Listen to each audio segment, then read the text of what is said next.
નમસ્તે વિદ્યાર્થી મિત્રો, લાસ્ટ ટાઈમ આપણે ચેપ્ટર નંબર 12 ઘર્ષણ કેવી રીતે ઉત્પન્ન થાય છે તે આપણે જુદા જુદા ઉદાહરણો દ્વારા સમજી ગયા. ઉપરાંત ઘર્ષણ કયા પરિબળો પર આધાર રાખે છે તે પણ આપણે સમજી ગયા કે ઘર્ષણ છે એ ઘર્ષણ બે પદાર્થોની સપાટીના પ્રકાર પર આધાર રાખે છે, એટલે કે ખરબચડાપણું કે લીસાપણા પર આધાર રાખે છે.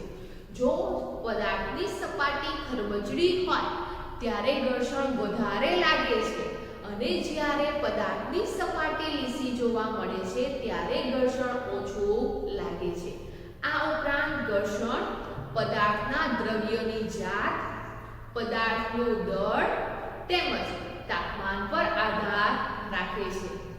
આ ઉપરાંત તેને લગતા કેટલાક પ્રશ્નોના જવાબ પણ આપણે લાસ્ટ ટાઈમ સમજી ગયા છે. હવે વિદ્યાર્થી મિત્રો, આ જે પણ કોઈ ઘર્ષણ છે એ ઘર્ષણથી આપણે જે પણ કોઈ ક્રિયા કરીએ છીએ એ બધી જ ક્રિયા સરળતાથી કરી શકીએ છીએ. તો દિવસ દરમિયાન આપણે જે પણ કોઈ ક્રિયાઓ કરીએ છીએ એ ક્રિયાઓ આપણે સરળતાથી શા માટે કરી શકીએ છીએ? તો ઘર્ષણને કારણે. પરંતુ જો વિદ્યાર્થી મિત્રો ઘર્ષણ ન હોય તો શું થાય? ઉદાહરણ તરીકે તમને એક કાચનો ગ્લાસ પકડવાનું કહે અને તેની સામે માટીનો ઘડો પકડવાનું કહે, તો બંને વસ્તુમાંથી તમે કઈ વસ્તુ સરળતાથી પકડી શકશો? તો તમારો જવાબ શું હશે? તો તમારો જવાબ હશે માટીનો ઘડો. માટીનો ઘડો તમે સરળતાથી પકડી શકો છો. કોની સરખામણીમાં? તો કાચના ગ્લાસની સરખામણીમાં. શાને કારણે? તો આપણને ખબર છે કે એ વસ્તુ આપણે સારી રીતે પકડી શકીએ છીએ, એટલે કે વસ્તુની જે સપાટી છે એ વસ્તુની સપાટી અને આપણા હાથની જે હથેળી છે એ બંને વચ્ચેનો શું થાય છે? જે ખરબચડાપણું છે, સૂક્ષ્મ અનિયમિતતાઓ છે, એકબીજા સાથે શું થાય છે? જોડાઈ જાય છે અને જોડાઈ જઈને શું થાય છે? પકડ સારી જોવા મળે છે. જ્યારે કાચના ગ્લાસમાં શું જોવા મળે છે? તો કાચના ગ્લાસની સપાટી કેવી જોવા મળે છે? તો લીસી જોવા મળે છે, જેને કારણે પકડ સારી થતી નથી. તો કાચનો ગ્લાસ કે માટીનો ઘડો લઈએ કે માટીનું કોઈ પણ વસ્તુ લઈએ, બંનેમાંથી આપણે માટીની વસ્તુ સરળતાથી પકડી શકીએ છીએ. તેવી જ રીતે વિદ્યાર્થી મિત્રો, હવે કોઈ કારણસર તમારા હાથ ઓઇલી છે અથવા તો તમારા હાથમાં તેલ લાગેલું છે અને તેવા હાથે તમને કાચનો ગ્લાસ પકડવાનું કહે, તો શું તમે કાચનો ગ્લાસ સરળતાથી પકડી શકશો? તો ના વિદ્યાર્થી મિત્રો, જ્યારે પણ આપણા હાથ ઓઇલી થાય છે, ચિકાસયુક્ત હોય છે, તે દરમિયાન કોઈ પણ વસ્તુ કહે, કાચનો ગ્લાસ કહે કે બીજી કોઈ પણ વસ્તુ કહે, તે વસ્તુ આપણે સરળતાથી પકડી શકતા નથી. શું થાય છે? તો એ વસ્તુ જ્યારે આપણા ચિકાસયુક્ત હાથથી પકડીએ છીએ તો એ વસ્તુ છટકી જાય છે. એવી જ રીતે જો કાચનો ગ્લાસ આપણે પકડીએ તો કાચનો ગ્લાસ પણ આપણા હાથથી છટકી જાય છે અને તૂટી જાય છે. તો આપણા હાથ ચિકાસયુક્ત હોય અથવા તો તેલ લગાવેલું હોય એટલે આપણા હાથની હથેળી કેવી જોવા મળે છે? લીસી જોવા મળે છે, જેથી કરીને શું થાય છે? કોઈ પણ વસ્તુ સાથે પકડ સારી જોવા મળતી નથી, જેથી આપણે તે દરમિયાન એ વસ્તુ આપણે સારી રીતે પકડી શકતા નથી. તો પહેલા ઉદાહરણમાં શું હતું? પહેલા ઉદાહરણમાં એક લીસી સપાટીવાળી વસ્તુ હતી અને ખરબચડી સપાટીવાળી વસ્તુ હતી, ત્યારે સૌથી સારી રીતે આપણે ખરબચડી સપાટીવાળી વસ્તુ પકડી શકીએ છીએ. અને બીજા ઉદાહરણમાં શું હતું? તો બીજા ઉદાહરણમાં આપણો હાથ છે એ આપણો હાથ ઓઇલી છે, ચિકાસયુક્ત છે, જેથી કરીને બંનેમાંથી કોઈ પણ વસ્તુ આપણે સારી રીતે પકડી શકતા નથી. આ ઉપરાંત વિદ્યાર્થી મિત્રો, જો ઘર્ષણ ન હોય તો તમને પેન કે પેન્સિલથી કાગળ ઉપર લખવાનું કહે તો તમે લખી શકશો?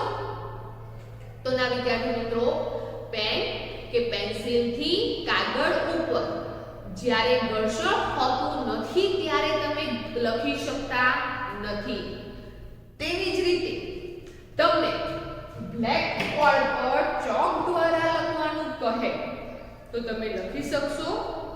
તો ના વિદ્યાર્થી મિત્રો, ત્યારે પણ લખી શકાતું નથી.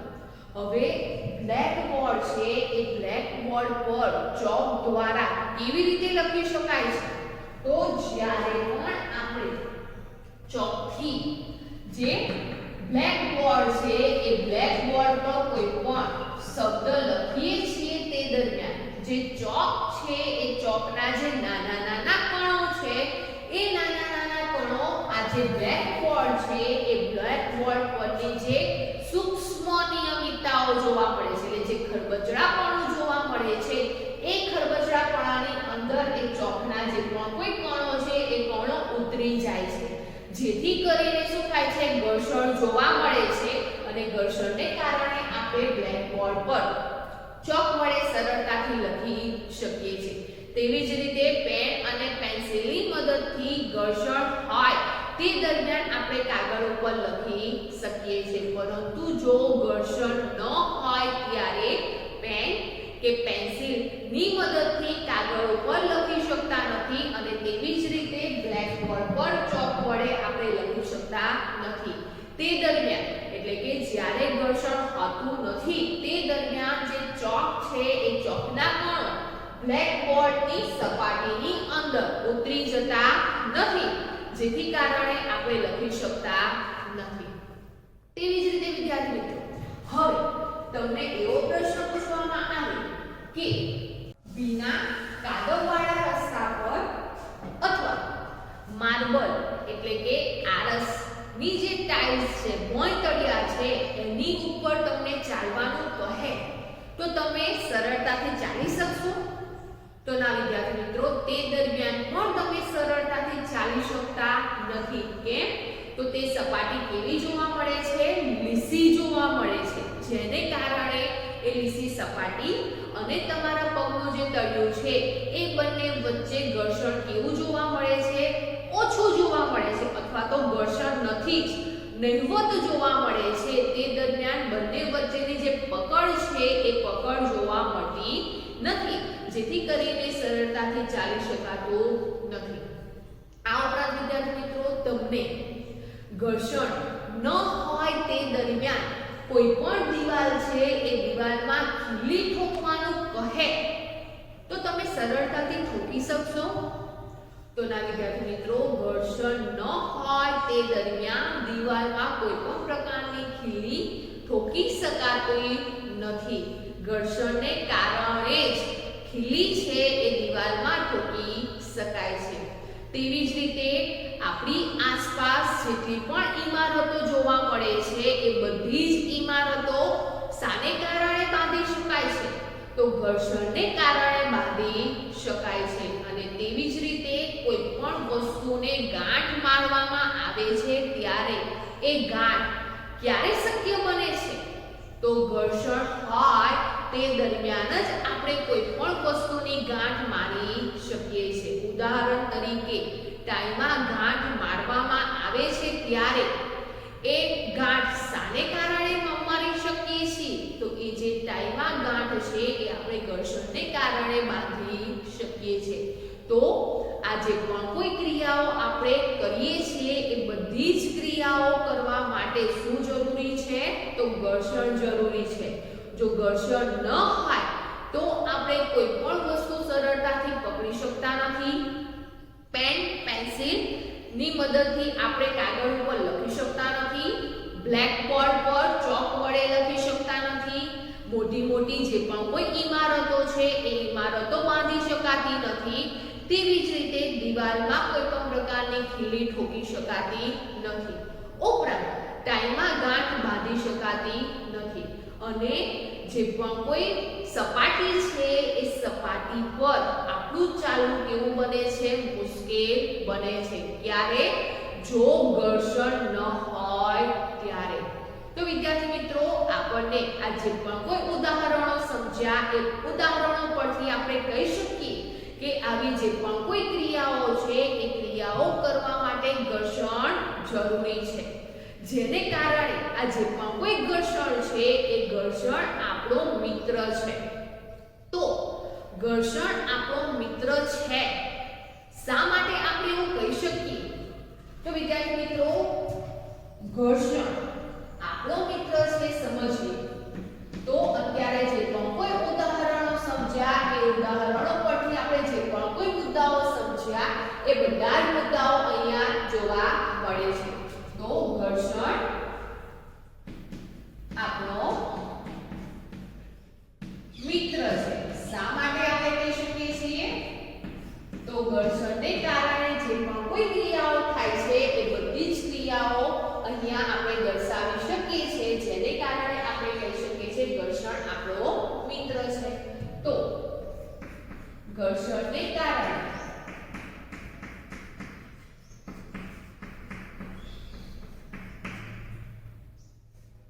સૌથી પહેલા કઈ ક્રિયા શક્ય બને છે? તો ઘર્ષણને કારણે કોઈ પણ વસ્તુ સારી રીતે પકડી શકાય છે. તેવી જ રીતે પેન કે પેન્સિલ ની મદદથી કાગળ ઉપર સરળતાથી લખી શકાય છે. તેવી જ રીતે સપાટી પર સરળતાથી ચાલી શકાય છે. એવી જ રીતે બ્લેકબોર્ડ પર ચોક વડે લખી શકાય છે. ઉપરાંત દિવાલમાંથી લીટો ઠોકી શકાય છે.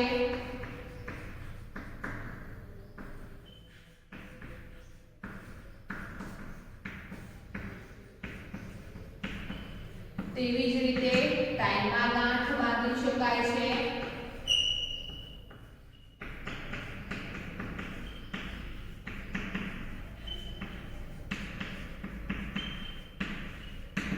અને તેવી જ રીતે આપણી આસપાસ જોવા મળતી જે પણ કોઈ ઇમારતો છે તે ઇમારતોને બાંધી શકાય છે.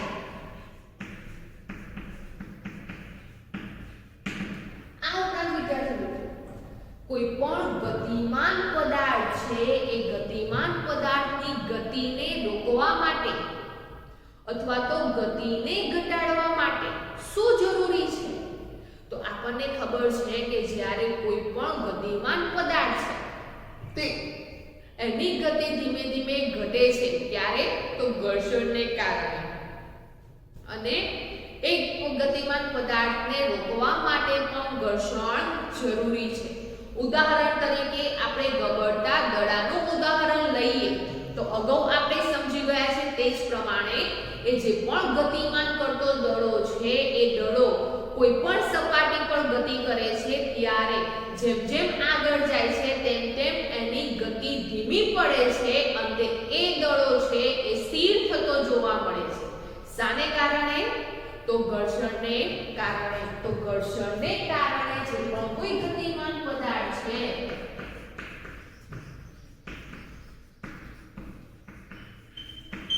એ ગતિમાન પદાર્થની ગતિને ઘટાડી શકાય છે અને તે પદાર્થને રોકી પણ શકાય છે.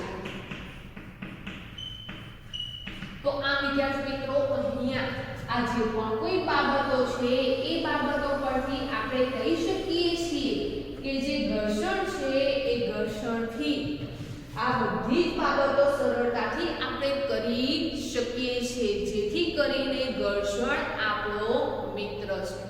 પરંતુ વિદ્યાર્થી મિત્રો, આ જે પણ કોઈ ઘર્ષણ છે એ ઘર્ષણથી કંઈક ને કંઈક નુકસાન થતું જોવા મળે છે. તો ઘર્ષણથી આપણને ફાયદા થાય છે, લાભ થાય છે, જેથી કરીને એ આપણો મિત્ર છે, પરંતુ ઘર્ષણથી નુકસાન પણ થતું જોવા મળે છે. તો ઘર્ષણથી શું નુકસાન થાય છે? તો વિદ્યાર્થી મિત્રો, કોઈ પણ વસ્તુ છે એ કોઈ પણ વસ્તુની સપાટી ઘસાઈ જાય છે. ઉદાહરણ તરીકે આપણે બૂટ અને ચંપલની વાત કરીએ અથવા તો વાહનોના ટાયરની વાત કરીએ, તો થોડા સમય પછી એ તમને ઘસાયેલા જોવા મળે છે. તો શા માટે બૂટ ચંપલના તળિયા કે વાહનોના ટાયર ઘસાઈ જાય છે? તો ઘર્ષણને કારણે. તો ઘર્ષણને કારણે કોઈ પણ વસ્તુ છે એ વસ્તુ શું થાય છે? ઘસાઈ જાય છે. આ ઉપરાંત વિદ્યાર્થી મિત્રો, તમે રેલવે સ્ટેશન ગયા હશો અને રેલવે સ્ટેશનમાં એક પ્લેટફોર્મ પરથી બીજા પ્લેટફોર્મ પર જવા માટેનો જે પણ પુલ છે એ પુલના જે પગથિયા છે એ પગથિયાને તમે ક્યારેક જોયા છે? કેવા જોવા મળે છે? તો એ પગથિયા છે એ ઘસાયેલા જોવા મળે છે. તો શા માટે ઘસાઈ જાય છે? ઘર્ષણને કારણે. તેવી જ રીતે કોઈ પણ વાહન છે કે કોઈ પણ મશીન છે, એમાં રહેલા અંદરના જે ભાગો છે એ ભાગો પણ ઘર્ષણને કારણે ઘસાઈ જાય છે. તો વિદ્યાર્થી મિત્રો, અહીંયા જે ઘર્ષણ છે એ ઘર્ષણને કારણે નુકસાન થતું જોવા મળે છે. હવે આ જે પણ કોઈ નુકસાન છે એ નુકસાનની મરામત કરવા માટે અને તેનો જે સમય છે એ કેવો જોવા મળે છે? વેડફાઈ જતો જોવા મળે છે. જેથી કરીને આપણે એમ પણ કહી શકીએ જે ઘર્ષણ છે એ ઘર્ષણ આપણો શત્રુ છે, એટલે કે દુશ્મન છે. તો ઘર્ષણ આપણો દુશ્મન કે શત્રુ કેમ છે? તો જે ઘર્ષણ છે એ ઘર્ષણથી આપણને નુકસાન થતું જોવા મળે છે. તો ઘર્ષણ આપણો શત્રુ છે. શા માટે? તો તેનાથી આપણને શું થાય છે? નુકસાન થતું જોવા મળે છે. તો ઘર્ષણને કારણે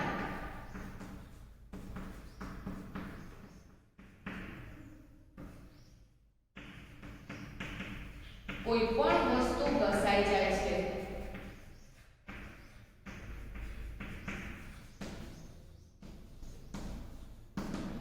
ઉદાહરણ તરીકે બૂટ કે ચંપલના તળિયા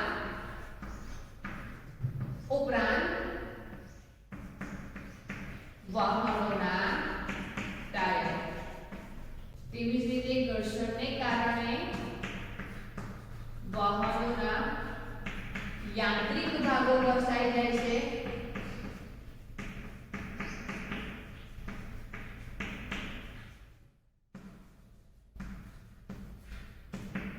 તેવી જ રીતે યાંત્રિક ભાગો અથવા તો મશીનના કોઈ પણ ભાગો ઘસાઈ જવાને કારણે મરામત અને સમય વેડફાઈ જાય છે.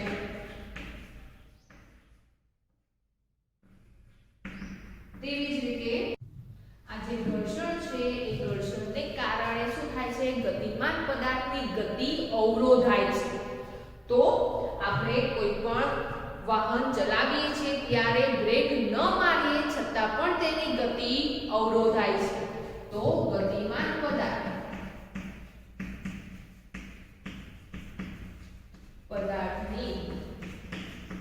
ગતિને અવરોધતું હોવાથી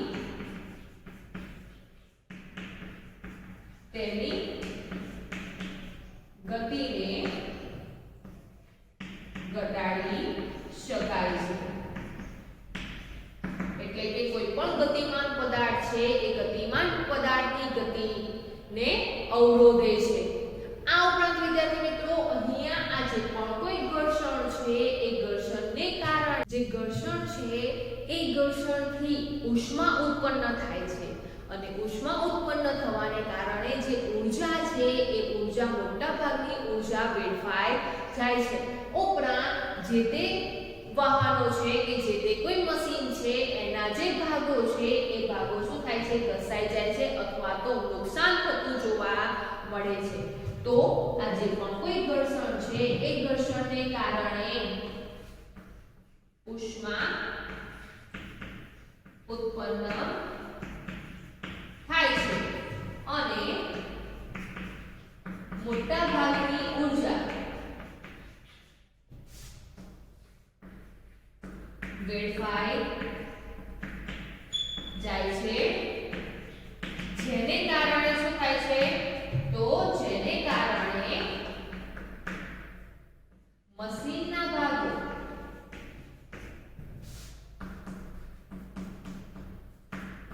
માં નુકસાન થાય છે.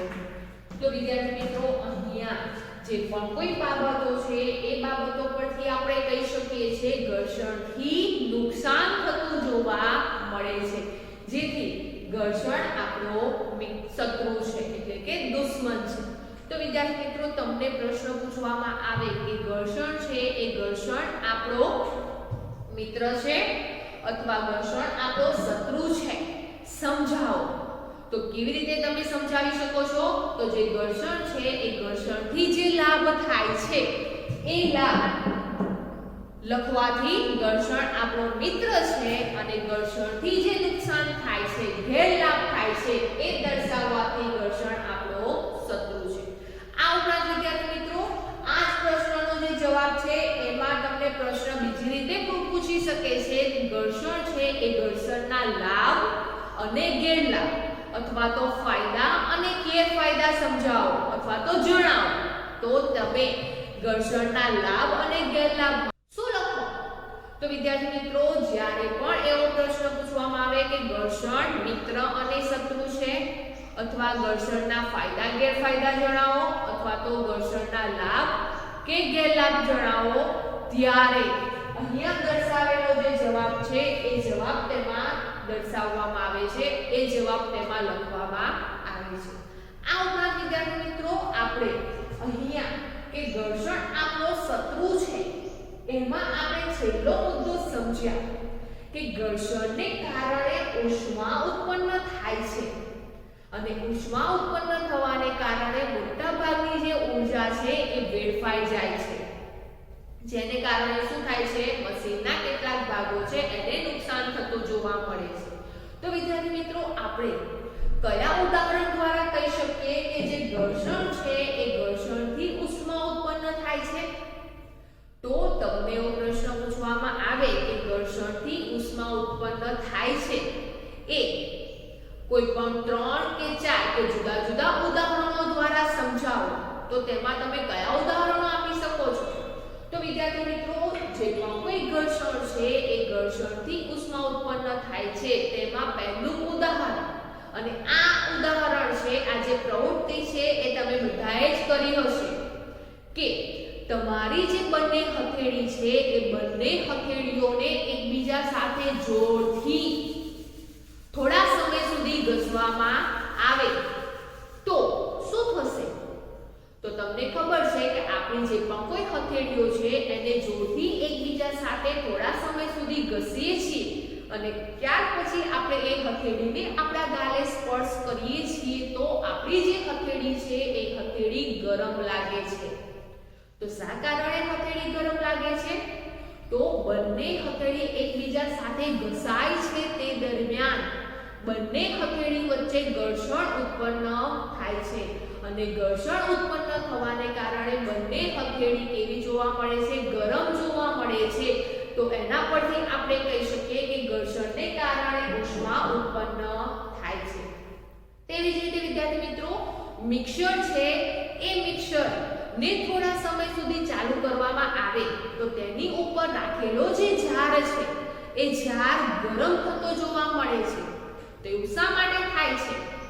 તો મિક્સર છે એ મિક્સરને જ્યારે ચાલુ કરવામાં આવે છે ત્યારે ઘર્ષણ ઉત્પન્ન થાય છે અને એ ઘર્ષણને કારણે તેની ઉપર રાખેલો જે જાર છે એ જાર ગરમ થતો જોવા મળે છે. અને તેવી જ રીતે દિવાસળીની જે પેટી છે એ દિવાસળીની પેટીમાંથી એક દિવાસળીની સળી લેવામાં આવે છે અને એ દિવાસળીની સળીને ખરબચડી સપાટી પર ઘસવામાં આવે તો શું થશે? તો દિવાસળીની સળીને ખરબચડી સપાટી પર ઘસવામાં આવે છે ત્યારે એ આગ પકડી લે છે. તો શા માટે આગ પકડી લે છે? તો દિવાસળીની સળી અને ખરબચડી સપાટી વચ્ચે ઘર્ષણ ઉત્પન્ન થવાને કારણે શું થાય છે? ઉષ્મા ઉત્પન્ન થાય છે અને ઉષ્મા ઉત્પન્ન થવાને કારણે તે આગ પકડી લે છે. તેવી જ રીતે વિદ્યાર્થી મિત્રો, તમે લોટ જ્યારે દળાવો છો અથવા તો ઘરે ગંટીમાં લોટ દળો છો ત્યારે એ જે દળેલો લોટ છે એ કેવો જોવા મળે છે? તો દળેલો લોટ તમને ગરમ લાગે છે. તો એ શાને કારણે? તો ઘર્ષણને કારણે શું થાય છે? ઉષ્મા ઉત્પન્ન થાય છે. તો વિદ્યાર્થી મિત્રો, ઘર્ષણને કારણે અહીંયા આ જે ઉદાહરણો છે એ ઉદાહરણો પરથી આપણે કહી શકીએ છીએ કે ઉષ્મા ઉત્પન્ન થાય છે. તો આમ કોઈ પણ મશીન છે એ કોઈ પણ મશીનના ભાગો વચ્ચે ઘર્ષણ ઉત્પન્ન થાય છે અને ઘર્ષણ ઉત્પન્ન થવાને કારણે એ જે મશીન છે એ મશીન થોડા સમય પછી ગરમ જોવા મળે છે અને જે દરમિયાન ઘર્ષણ ઉત્પન્ન થાય છે ત્યારે ઉષ્મા પણ ઉત્પન્ન થાય છે.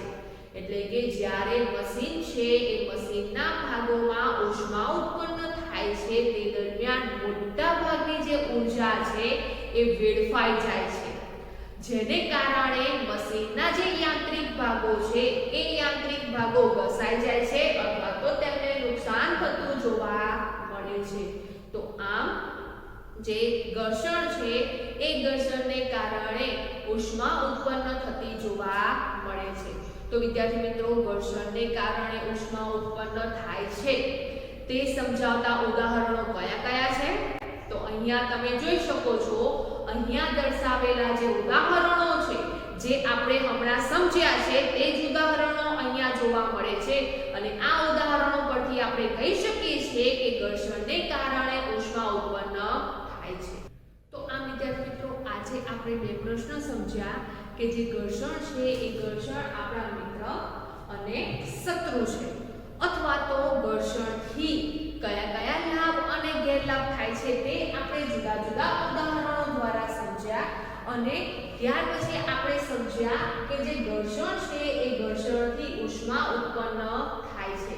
તો ઘર્ષણથી ઉષ્મા કેવી રીતે ઉત્પન્ન થાય છે તે પણ આપણે જુદા જુદા ઉદાહરણો દ્વારા સમજ્યા.